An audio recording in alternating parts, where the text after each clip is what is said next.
Hey guys, thanks for joining us here at Salty Ginger Talk. If you're a returning listener, great to have you back. If you're new to the channel, really glad you joined us. Hope you like what you hear. Our podcast is, excuse me, for people that want to learn something new or make themselves a little bit better every day.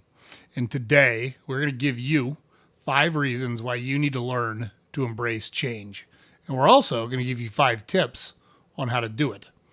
Now, change is inevitable. It's one of the few things in the world you can count on is that things are going to change. We got a piece of advice long ago, and it was very good advice that said, if you are happy with how things are now, enjoy them because they're going to change. And if you're unhappy with how things are now, fight through it because things are going to change. Super relevant advice, very good advice. It's absolutely the truth. Kids grow up, get married, start their own lives. We change jobs, we move, people pass away.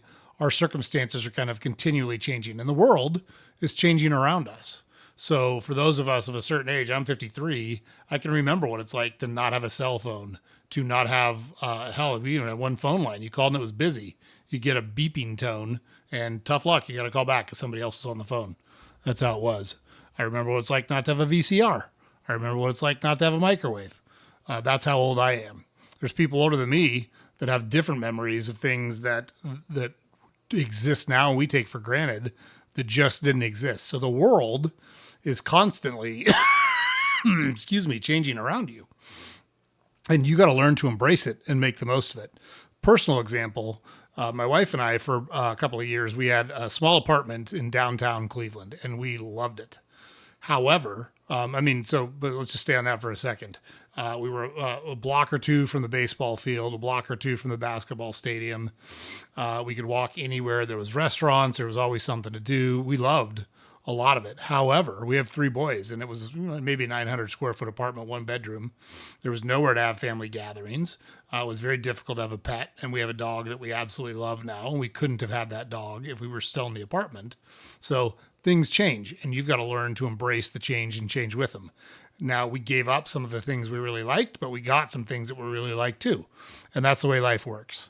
But you have to learn to embrace change because it's going to happen. Then our last tip is actually that tip is that change is going to happen. You can resist it. That's optional. Embracing it or resisting it is optional. The change is coming whether you want it to or not. So it's better to embrace it and make the most out of it is the way we think about it. But with that said, let's dive into our 5 reasons and our 5 tips on how to do it and see if that's helpful for you guys. So reason number 1, change is the engine of growth. So not all change is good, but generally when you look at the world, things have moved, if you think about it from a graphical perspective, up and to the right over the past 30 to 40 years. We've lifted more people out of poverty than we've ever lifted out of poverty. There's less people living in poverty than at any time in human history. Life expectancies are growing in general. There's more peace in the world than there's been in general when you look over the entire history of time. So change is the engine of growth, and it's change that has caused all of those things. Without change, there is no progress. That's the same thing in your professional life. That's the same thing in your personal life. It's the same thing with your finances. So let's give an example of someone who truly embraced change and hit it big because they did. Howard Schultz, who was the CEO of Starbucks and purchased a small coffee. He purchased Starbucks. It was a small chain of coffee shops in Seattle, and he grew it into a global empire. Howard Schultz grew up in public housing. Both of his parents were drug addicts. And many times he had to call 911, help him inject his parents with Narcan. He had terrible upbringing. He left a stable job to join Starbucks. That's a radical shift. And he built Starbucks into a global brand by embracing a new vision of coffee culture. That's a change too. So look at all those changes he embraced to get to where he's at. What if he had not embraced those changes? Where would he be? Who knows? But he did embrace those changes. And I think it's a good example of someone who embraced change and came out the other side in a really good spot. So here's our mental exercise around change being the engine of growth. We call it the future mirror. So imagine yourself 5 years from now having made no changes whatsoever. You're in the same job, you've got the same habits, you've got the same lifestyle. Are you happy? Now imagine you did change and you pursued growth. You changed jobs to something you loved more and you made more money. You changed your lifestyle. So you started eating healthier. You started working out. You started doing the things that you wanted to do. Ask yourself which future, which future do you want to step into? It's a pretty big no-brainer that you want to step into the second future. And that second future is the change that you can create in your own life. By doing the future mirror and picturing what life can be like if you make different choices and embrace change, it can help create an internal motivation to embrace that change and embrace the transformation that you're trying to create. So if you want growth, you got to change. You got to get outside your comfort zone. You got to do different stuff than you're doing. Einstein said in the definition of insanity is to continue to do the same thing over and over again and expect a different result. Yet we do that all the time. I'm going to get in better shape, yet you still stop by the drive-thru at the fast food place on your way home. That's not the path to a better future. I'm not going to go to the gym, but I want to get in better shape. That's not the path to a good future. We heard a quote one time that said, I would do anything to lose weight and be in good shape except for diet and exercise. Like, it's really the truth because those things are within our control. We can control those things. So change is the engine of growth. When we learn to embrace it, we provide ourselves a path to a better future. And I think that's the most important part of the takeaway. The future mirror exercise can help you do that. Imagine your life 5 years from now without making any changes. Imagine your life 5 years from now if you make all of the changes you're talking about. It's a pretty powerful motivator. Okay, number 2, change builds resilience. Facing change makes you stronger and more adaptable. It becomes a skill. So you need to become like a weed, a weed that gets knocked down in the wind and the rain and then it stands back up and grows and flourishes. You've got to be able to take a licking and keep on ticking to steal the Timex slogan from the 80s. So here's an example of that. We talk about it a lot. J.K. Rowling, jobless, single mother, on welfare, rejected by 12 publishers. She finally gets Harry Potter published, and it's a massive change in her life. She goes from welfare to wealthy, like overnight, because she stuck with it. It wasn't an overnight thing, but the transformation or the change came overnight. And it's because she stuck with it, because she embraced it, because she knew she needed to make change, and she forced that change to happen. She would not take no for an answer. Very powerful lesson there. So the mental exercise that accompanies this that builds resilience is the obstacle. Do an obstacle inventory. List 3 past challenges that you overcame. For each of them, write 1 sentence about how the experience made you stronger. And then it's going to help you reframe your current change as training for the next level, the next opportunity, the next good thing in your life. So you need to develop that resilience. You need to accept that change is going to happen, and you need to make the most of change when it presents itself in your life. Because like we talked about previously, that's actually tip number 5. Change is coming. Whether you want it to or not, it's coming. And you can either accept it or resist it. That choice is up to you. You can't stop the change. You can't impact the change, but you can certainly impact or control how you react to it. So, obstacle inventory. Think about past obstacles you've overcome. Think about what you learned from that and how it made you stronger, and you can apply that thought process to the current challenges that you're facing or the changes that you're facing. Okay, reason number 3. Change opens new opportunities. So often the life you want is on the other side of the door that you're afraid to open. So change is what's going to get you where you want to be. Even if you go down the wrong road, at least you've learned a lesson and you can apply those learnings to future opportunities and future attempts to change. So here's our example of that. Sarah Blakely, the inventor and founder of Spanx, the women's undergarment that's super, super popular. So she was in college and she started to, her dad was an attorney, a trial attorney, and she wanted to be an attorney. So she took the LSATs twice and did not score well on the LSATs. So she gets a job at, I think it was Office Depot, some office company, and she was selling fax machines door to door. She was really successful, really good at it, but hated it. Now, she happened to be doing this in Florida, and she hated the way that her nylons looked when she was in hot weather in open-toed shoes, and she wanted something that helped control her midsection, which is a big deal for women when they get dressed. They want something that makes them look tighter, firmer, slimmer, but she didn't want a full pantyhose. And she realized that that product didn't exist. So she took a risk. She created Spanx, starting with a $5,000 savings that she had. And fast forward 10 years, she became the youngest self-made female billionaire because she took a risk, because she recognized that change was going to open new opportunities for her. So the mental exercise that accompanies this point is you got to do the what if flip. So when you're facing change, your brain says, what if it goes wrong? Right? That's normal. That's natural. That's instinctual from 2,000 years ago when we lived in a cave. And if we did something different, we might come across a saber-toothed tiger. We might slip down an ice crevice and die. There was all sorts of nasty things out there in the world waiting for you. There's different nasty things in this world waiting for you, but they're much less likely to kill you. Again, change has made that better for the human race. But when your mind kicks into that fight or flight protection mode, that mentality of scarcity and defensiveness, you've got to flip it and say, what if it goes better than I can imagine? What if it opens up all sorts of opportunities that I don't even know about as I sit here right now? And from there, you can write down your best case scenario and focus on that. Now, we're not saying ignore the bad stuff, ignore the worst case scenario, because it's good to consider those things. It's good to be prepared for those things. But if you're focused on your best case scenario, you're much more likely to embrace the change. You're much more likely to keep the right mindset, and you're much more likely to push through to where the opportunities actually exist.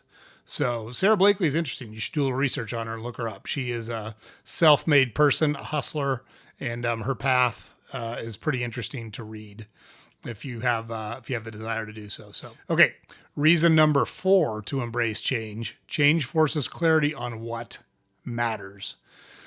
Big changes reveal what you truly value. Do you value time? Do you value people? Do you value health? Do you value purpose? If not, we would argue you should. Those things are way more important than money or material possessions or status or popularity, in our opinion. And there's been study after study that shows that people who focus their life on showing gratitude and valuing time, people, health, purpose, experiences, wind up infinitely more happy and infinitely more successful than people that chase money or chase status or chase popularity or chase wealth. So here's a good mental exercise to apply to this particular number or this particular topic. So close your eyes. We call it the 80-year-old test. Close your eyes. Imagine you're 80 years old looking backwards on your life. What would your 80-year-old self, your older self, want you to do today, right now? What do you want your life to look like when you look back on it from when you're 80? That's going to really help you cut through the fear, cut through the doubt, cut through the anxiety, and prioritize what really matters. We can tell you as we get older, our family becomes more and more important to us. And I make a distinction. There's a difference between family and relatives. So just because you're related to someone doesn't make them family. Family in our mind are the people you can count on no matter what. The people who've got your back no matter what happens. The ride or die people. The people you know that are going to be there right next to you when the fight starts and they're not going anywhere. They're going to stick it out to the end with you. That's what we consider family. That group of people becomes more and more important to us the older we get and the more we experience life. So change forces clarity. You might not like the change. You might not like what you're having to go through, but it will focus you on the things that are truly important. A lot of times you have to lose everything or lose a lot of stuff to truly understand, hey, the things that I still have in my life are the most important things. And I'm very lucky and very fortunate to have those things. I can rebuild all this other stuff. I can rebuild businesses. I can rebuild wealth. I can rebuild career. But I can't rebuild the relationships that I have because those are the things that are most important to me. So tip number 4, change forces clarity on what truly matters. Okay. Now we've alluded to it several times already, but tip number 5 is change is coming. It's inevitable. Resisting it is optional. You don't have to resist change. You can, But if you're going kicking and screaming, you're still going. The change is coming. The world changes whether we want it to or not, whether we like it or not. Resisting that does not stop it. It only delays your adaptation to it.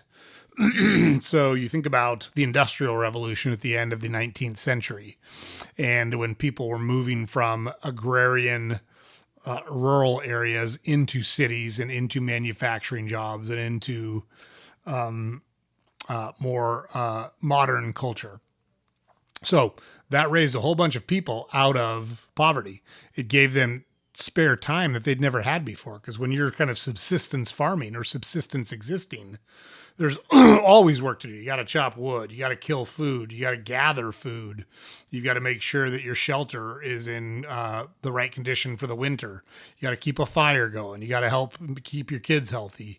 All of the things got easier after or during and after the Industrial Revolution. It created additional problems too. It created crime in big cities. It created pollution in big cities. It created disease in big cities. So it wasn't all rainbows and unicorns, but that change was coming one way or another. And the people that embraced it and the people that got behind it are the people that were the most successful when it happened. So another example of that, other than the one we just gave, is Netflix versus Blockbuster. Those of us that are old enough remember having to go to the video store if we wanted to watch movies over a weekend, because there was no streaming. There was no on demand. There was no any of that. You had to go to a video store and rent video cassettes. That's how it worked. The digital age comes. Netflix actually was inspired by someone who got tired of paying late fees to Blockbuster. That's actually how it got started. They were like, hey, when you return your movies late, or if you didn't rewind them, they charged you additional money. And you're like, what the hell? I don't want to do this. I don't want to pay for this.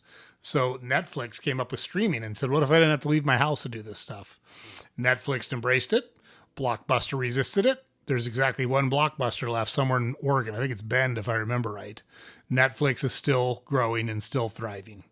Blockbuster's dead. So that's a great example of the group that embraced change made it, and the group that didn't embrace change didn't. That is Darwinism at its finest, the ability to adapt to your current environment. Those are the species that continue to move forward and continue to thrive. The ones that don't are marked for extinction, and off they go.